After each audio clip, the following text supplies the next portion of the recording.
అందరికీ శుభోదయమే కానీ మన చందమామ ఇంకా ఉన్నారండి.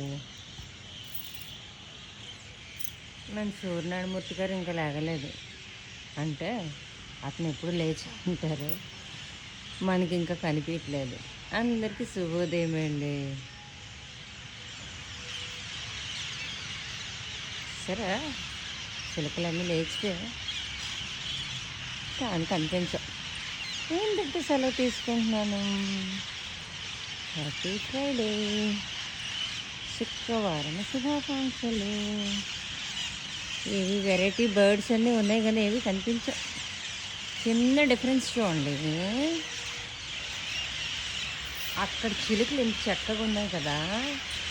ఈ ప్లాంట్కి ఈ ఈ ఒక్క చెట్లకి అసలు ఉండవు. ఈ చెట్లకి ఎందుకంటే ఇది కార్బన్ డైఆక్సైడ్ ఎక్కువ రిలీజ్ చేస్తుంది. ఆ చెట్టు వాళ్ళకు అనుకూలమైందన్నమాట. పక్షులే ఎంత తెలివైన వాళ్ళు అయితే మన హెల్త్ గురించి ఎంత బాగా చూసుకోవాల్సింది. ఇది ఇప్పుడు ఏదైతే అన్నీ కొట్టేశారు కదా, 7 రోడ్ జంక్షన్ దగ్గర గట్ట చెట్లు, ఈ మొక్కలే అన్నమాట. అరికా పాము చెట్లు వేశారు. చూడు ఎంత చక్కగా వేస్తున్నాను. ఏంటంటే సెలవు తీసుకుంటున్నాను.